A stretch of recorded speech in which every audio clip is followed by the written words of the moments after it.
Good morning. Welcome to the Community Review on Hot 92.3. I'm Josefa Salinas, your host. There isn't a person out there in the listening audience who doesn't know about my next topic. Nonprofits. Everybody either knows somebody who works for one, you've been on a walk, been to a talk. We all know that nonprofits exist, but who are they really? How many of them are here in LA? What do they do? How do they do it? Why do they do it? And what should you be doing if you are a nonprofit or you're thinking about starting a nonprofit? I can't tell you how many times a day I run across people that go, you know what? I'm going to start a nonprofit because I want to do this or I want to do that. And I just shake my head because I am a person who has my own nonprofit. I've had a nonprofit now for, almost 14 years. And it's not as easy as you think. So I said, you know what? Let me bring in a couple of guys who know the ins and outs of everything you could possibly know about nonprofits, about compliance, about who should start a nonprofit, who shouldn't, what it is, how it works. And guess what? We're going to have them back regularly because I know a lot of you out there in the listening audience have nonprofits, you work for a nonprofit, or you're thinking about it. So this is information that we're going to keep updating you on. We're going to explore all kinds of topics. But today we're just going to kind of do some general conversation with Gitonga and Norm Bauer. Good morning. Good morning. Morning. So is it Opus? That's the name of the company? Well, no, Nonprofit Development Alliance is the name of the company, Okay. but we are a division of a regular for-profit business that supports the business community in partnership with cities.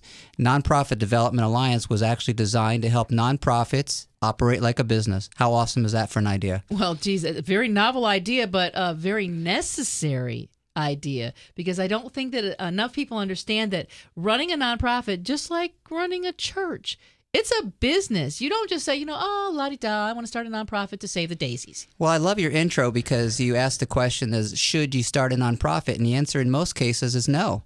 And here's the reality is that everyone in life has a mission. They have a cause. They want to make a difference. They want to be significant. And so sometimes they think that I'm going to start a nonprofit because I know someone that has this disease or that disease, or I see this animal or that something or other going on.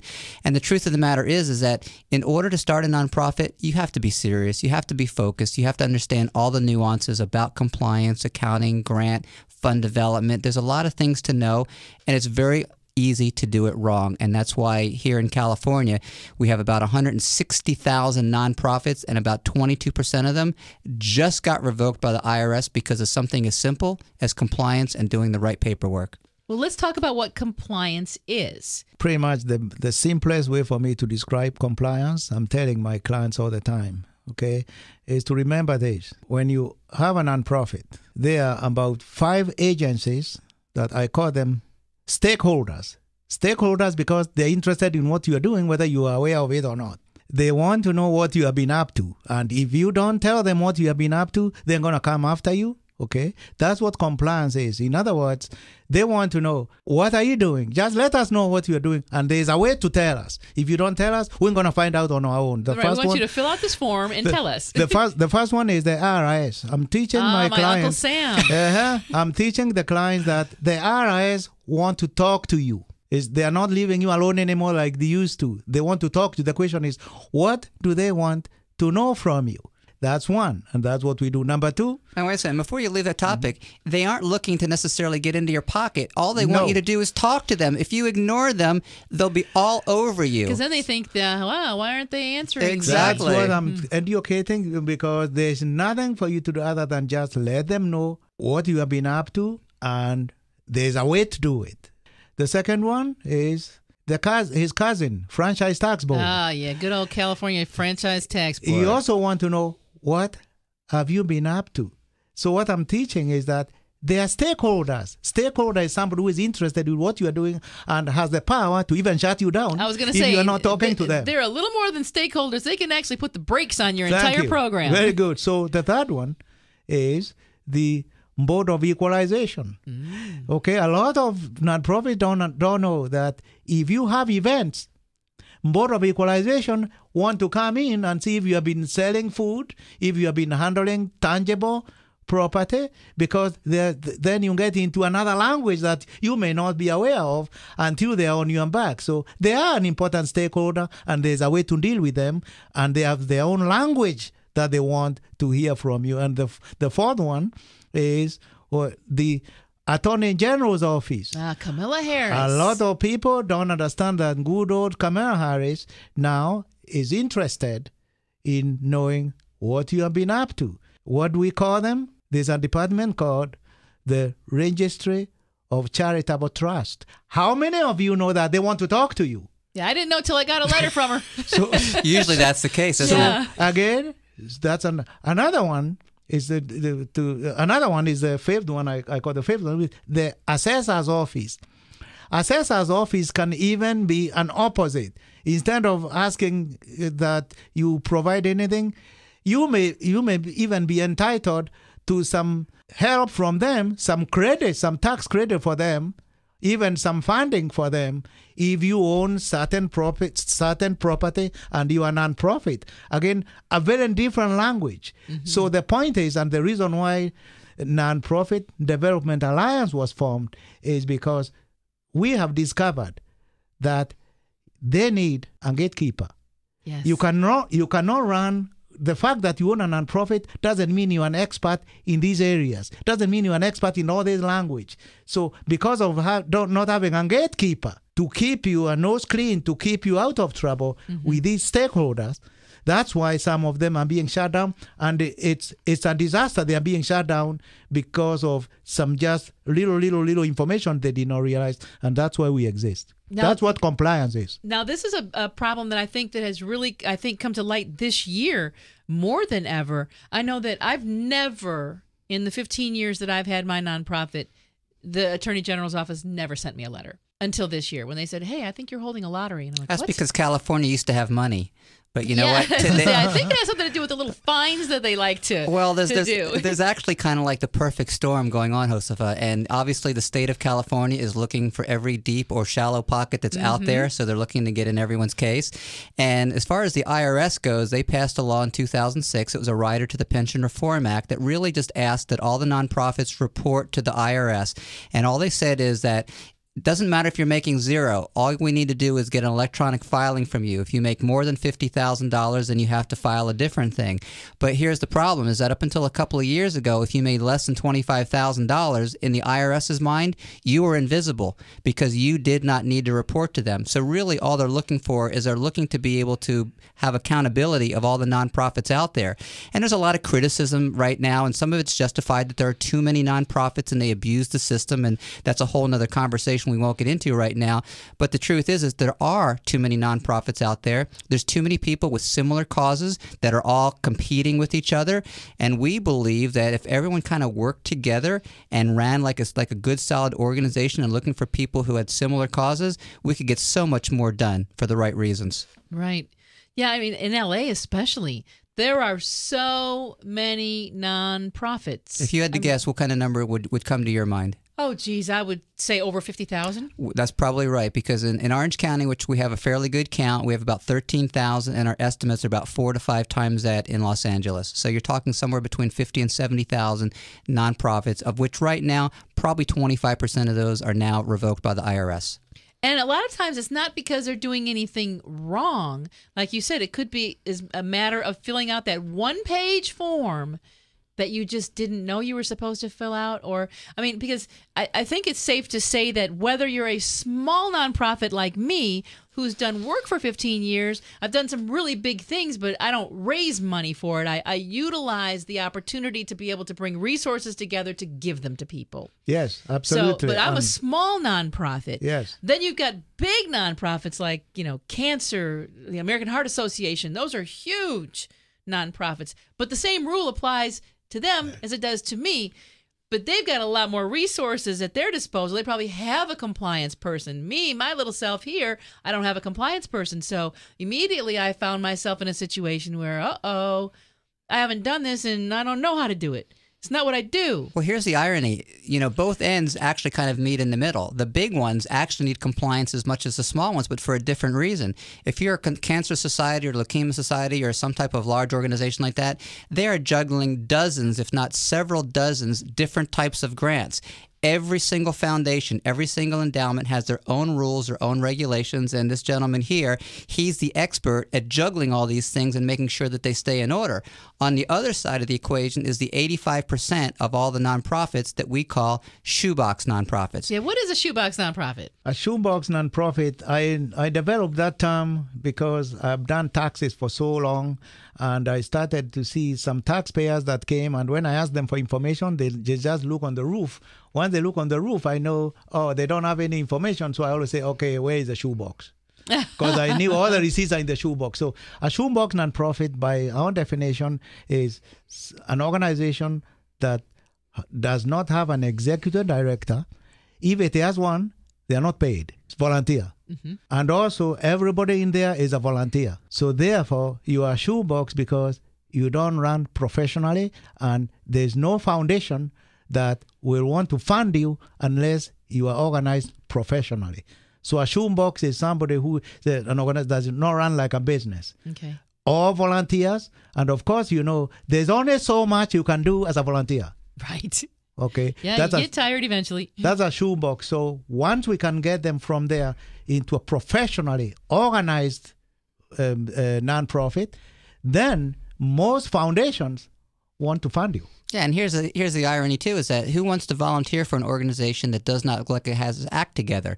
Let's just say that you really love dogs, and you're working with a nonprofit that is working out of someone's home, and they're only able to help a handful of animals. Well, it's great that you're volunteering and you're feeling good, but wouldn't it be more significant if you were able to help hundreds or thousands of animals?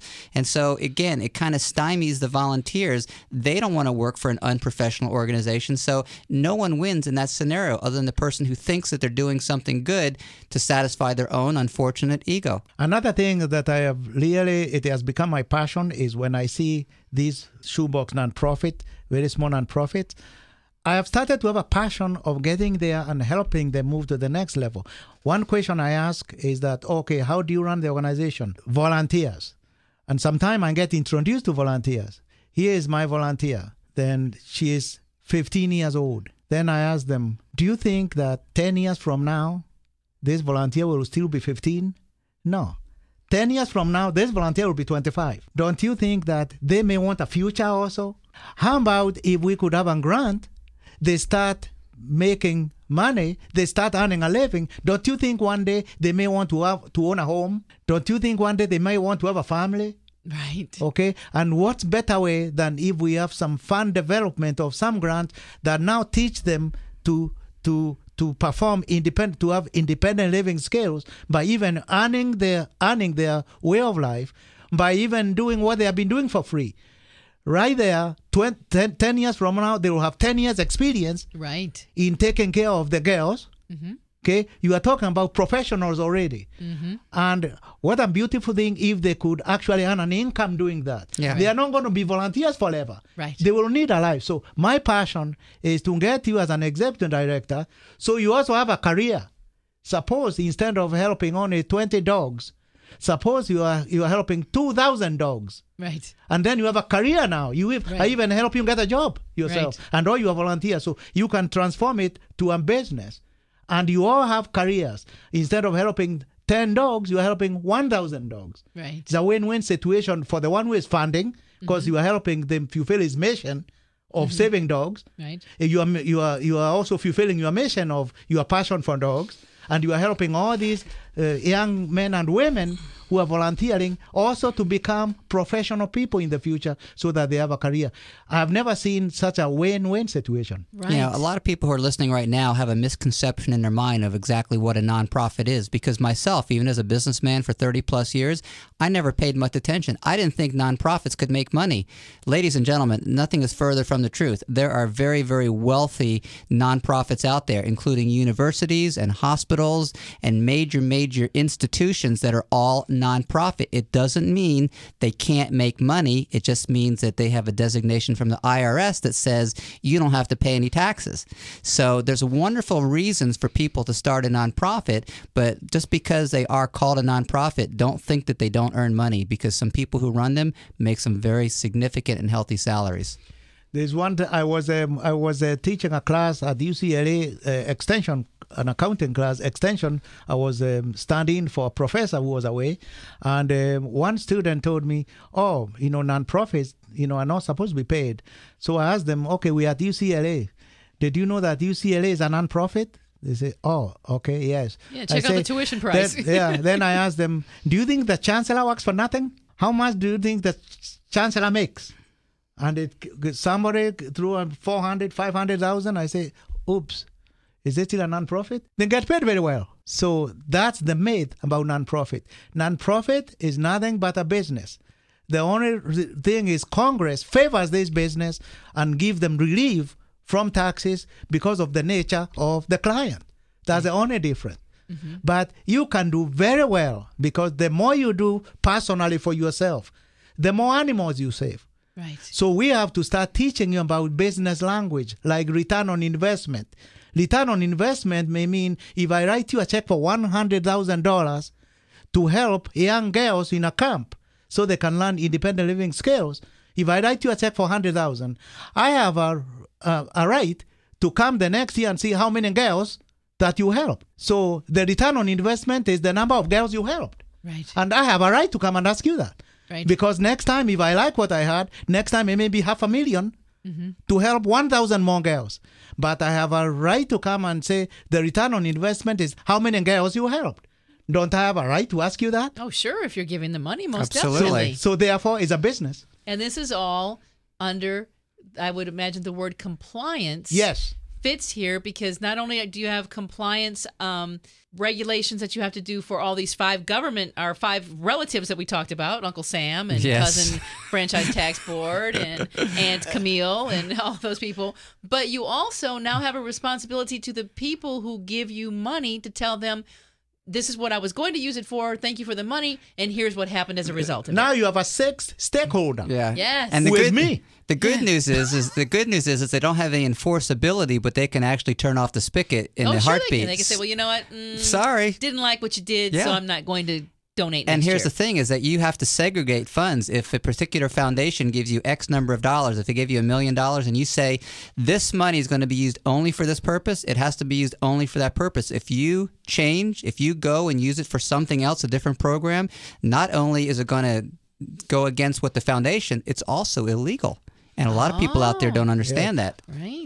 That's move to the next level of education. If you have me as your advisor, okay, I let my nonprofit know that I am also a businessman. I'm not Mother Teresa. So and the way I do You're that, not going to save my world then, huh? the way I do that is, if you get $1 million grant, I'm gonna now move you. Now the opportunities now start to happen. I'm gonna move you to a new language called restricted funds. I tell you, this million is restricted. I'm the one who will handle the language for you, okay? So that you don't lose it next year, because it's restricted. You can't do whatever you want. So I'm the gatekeeper for you. So you are not going to go out there and being a Batman without a Robin anymore.